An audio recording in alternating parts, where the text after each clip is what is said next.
I pay homage to the Blessed One, supremely enlightened Buddha. Sadhu, sadhu. I pay homage to my teacher, Lokuswami Mahanse. Sadhu, sadhu.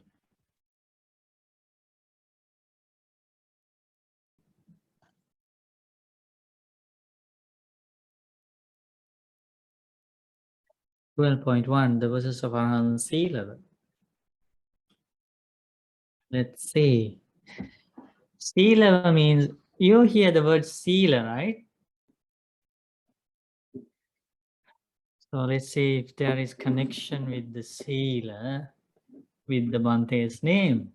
Precepts, virtue. Who is going to read first?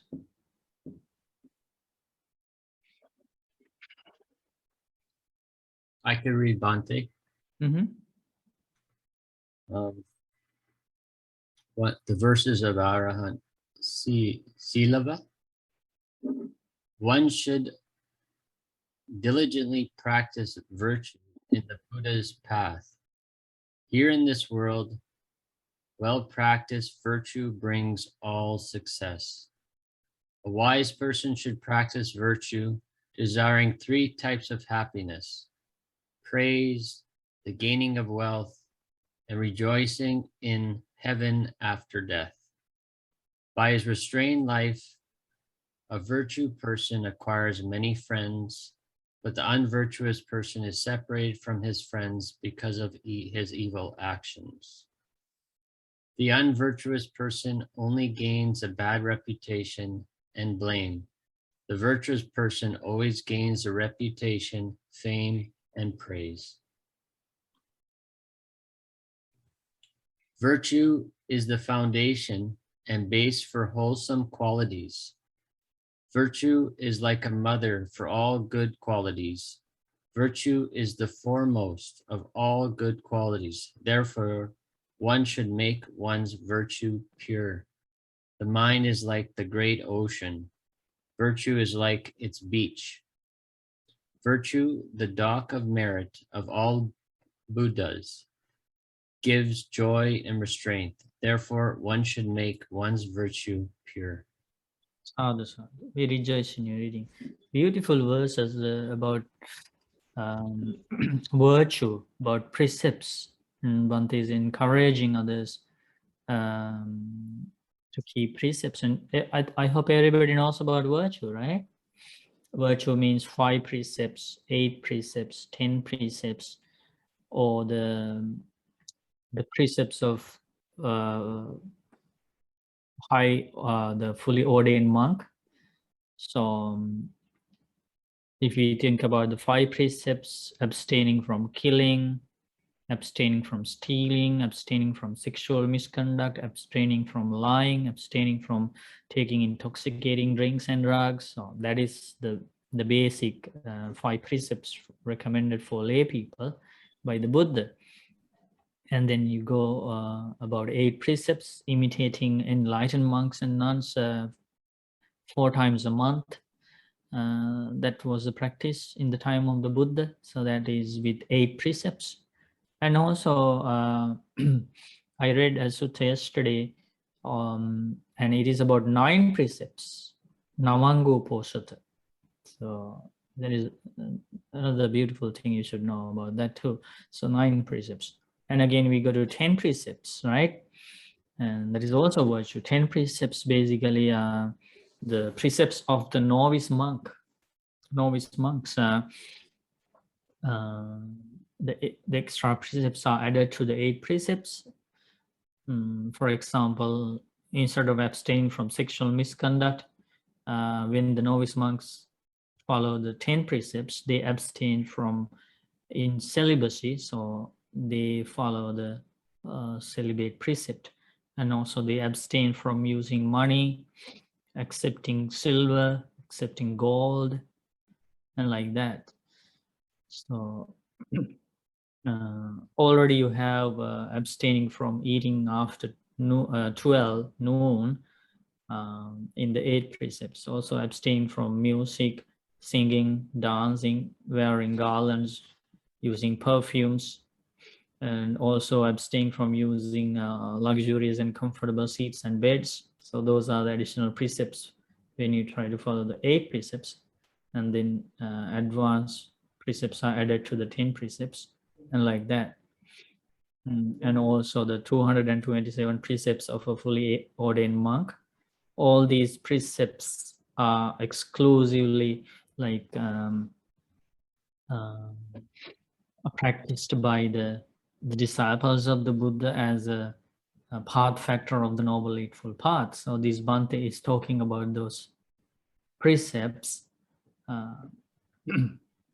and the benefits of keeping those precepts, whichever the category you are in. Either you follow the 5 precepts, 8 precepts, 9 precepts, 10 precepts, or whatever the number of precepts you follow, you all gain amazing benefits of keeping precepts. And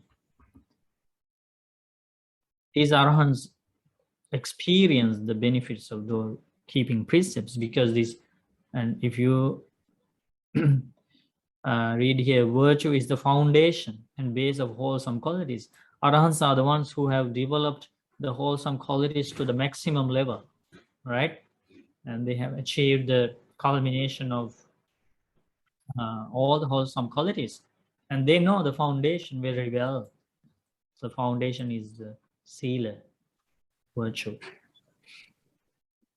Matthew, you have a question? Yeah, just about one of the precepts you talked about. This like the precept of not sleeping in high and luxurious beds. I'm sometimes a little confused of what that means. Does it mean sleeping on the floor? Like I've never, I do reflect on the precepts, but that's the one that I sometimes just wanted to know the real meaning of it, right? Yeah, so there is an explanation about using high and like luxurious seats and beds in other suttas in the Majjhima Nikaya, basically. So there Buddha explains about the nature of those comfortable, luxurious seats and beds. There's a list of seats mentioned by the Buddha.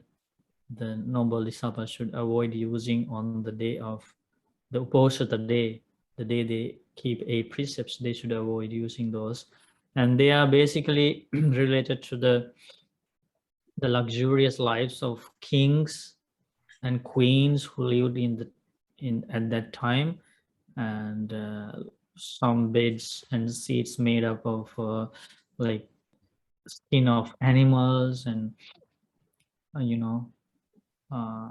but when we read that description about luxurious seats and beds, you basically don't see they are used at this time, like in our time. You don't see them, people using those kind of things. So, but we encourage people to use some mattress, putting on the floor. They can use that when they observe the 8 precepts. We encourage people to do that.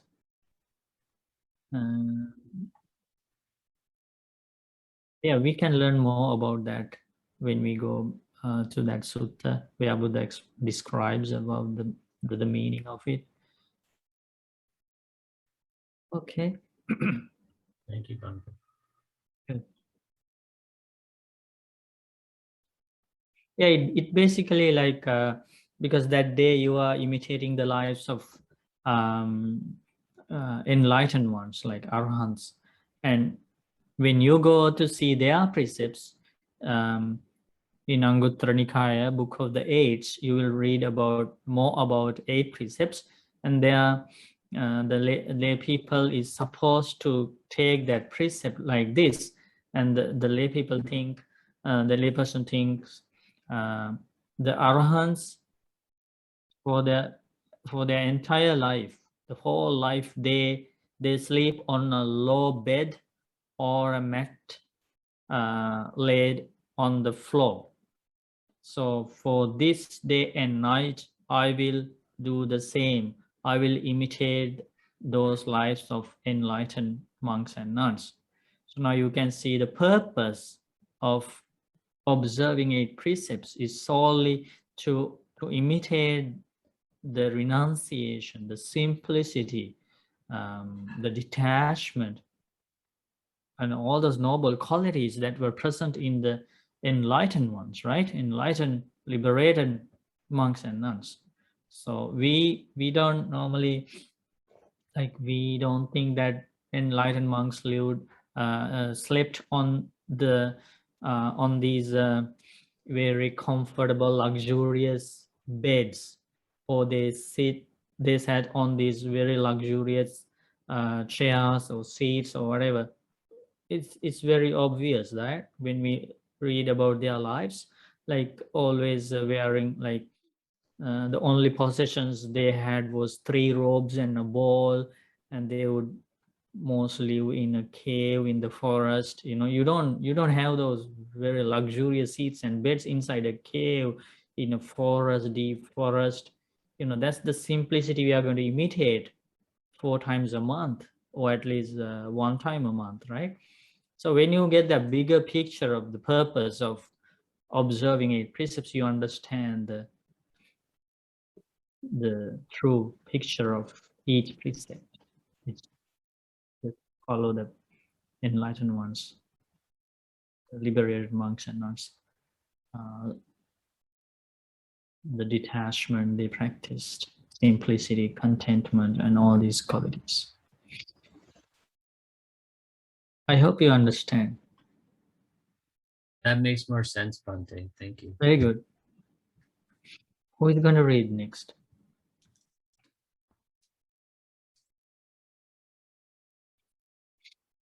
I could read.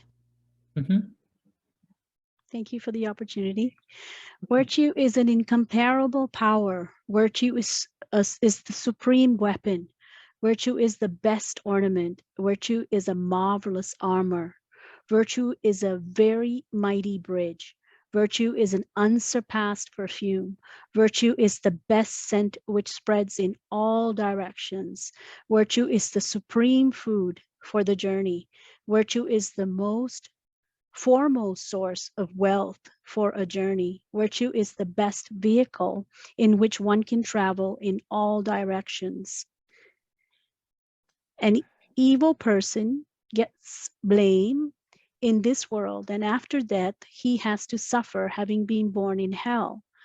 That fool falls into suffering everywhere due to lack of virtue and an unstilled mind. A well-behaved person obtains fame in this world and after death is happy in heaven. That wise, energetic person is happy everywhere due to his virtuous behavior and perfectly still mind. Virtue is great in this Dhamma path, but wisdom is the greatest. One can achieve victory among humans and gods through one's virtue and wisdom. These verses were said by Arahant Sīlava. Sadhu. Thank you. Rejoice in your reading. Thank you, Bhante. And those beautiful reflections for the life. Those are the things we should be reading, right? No. And the question. Life, Harry? Yeah. I just reflecting a while ago saying virtuous persons would gain good reputation, fame, and praise. Yeah. So that is but of course if we are going to follow arahants or become enlightened, I think we should also not learn not to be delighted too much by this fame and praise, so that we can attain or we can practice equanimity, right, Bhante?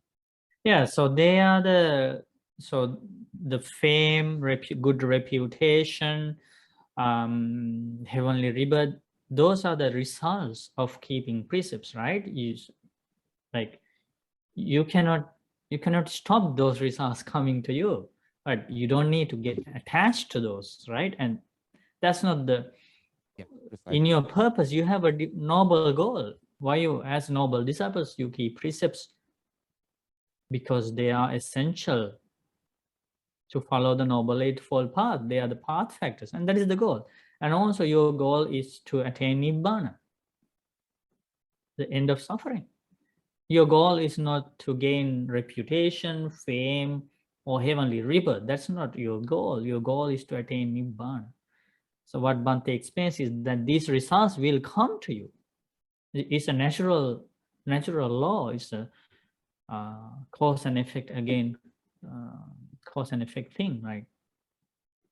And also those are not bad results. Good reputation about us among our friends, family members, in the society, it makes us happy. You know, lots of some people, they suffer due to the bad reputation spread about them. So it's a painful thing, bad reputation. Good reputation is a good thing, but the most importantly, we learn here the proper way to gain that reputation, good reputation. It is by keeping precepts. Keeping precepts. That's very important, because the lots of people in the world don't know the way to gain reputation. They do so many bad things to get the reputation, to protect their reputation. But these enlightened monks see deeply about life. The perfect way to gain reputation is keep precepts. Restraint, sense restraint. And also the fame. Fame here means there are some suttas in the Anguttara Nikaya, and Buddha teaches the fame about a virtuous person, not only it will spread in the human world, it also will spread in the heavenly world, because the devas, heavenly beings, some of the leaders of the heavenly worlds would travel around the human world, and they will see who keep precepts, who observe 8 precepts, who take care of their parents, and they will talk about those people in the human world. When they go back to heaven, they will discuss, you know, in that village such and such a person keeps precepts, observe 8 precepts, take care of parents, do good things. So they praise, and then they like to help that lay person, that devotee of the Buddha, those devas. That's the meaning of Devata Rakkanti. They are protected by the deities, because they can see your virtue. They can see the way you follow the Dhamma path, and they discuss about you in heaven. Isn't it amazing? That's the way devas, the heavenly beings, protect you. That's the way to get their protection. Not by killing, not by doing human sacrifice or animal sacrifice. That is not the way to please gods. The gods, the real gods, are happy when they see you keeping precepts. When they see you take 8 precepts, when they see you practice loving kindness, when they see you respect each other, when they see you take care of parents, when they see you practice these noble qualities, that is how they are pleased. See, this is the real story. Unfortunately, lots of people in the world, they don't know how the right path they can please the devas. Unfortunately. That is why we should protect this Dhamma. This is so precious to the world. It's still, this Dhamma is available for a very limited group of people. Very few people know this Dhamma. That's why Kalyana Mittas like work very hard to spread these teachings to the world.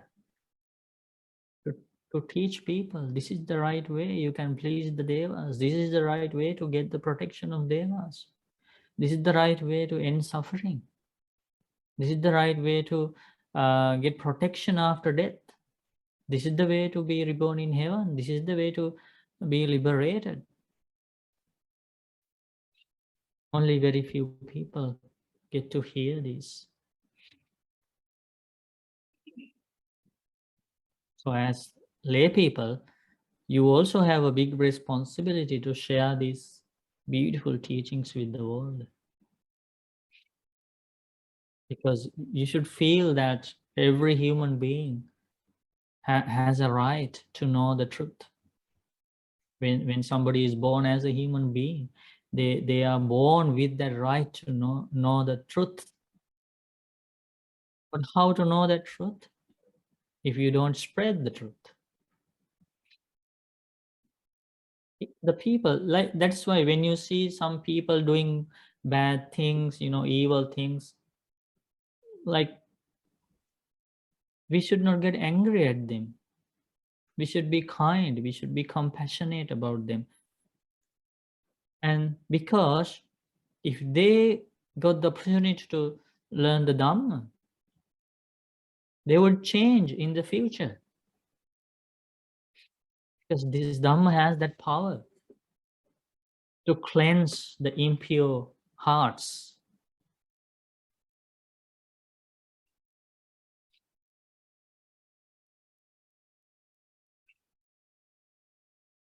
Yeah, we should not hate evil people. We should not, get angry at them. We should have compassion.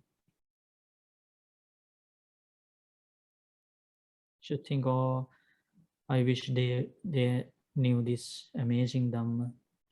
Unfortunately, they don't have access to this Dhamma. They don't know this Dhamma. They do these bad things. Or may they have the opportunity to come across these teachings one day. Those are the kind of thoughts we should have. Because every human life is so precious. And also have the potential to achieve these noble results only if they get the opportunity to learn and practice these teachings.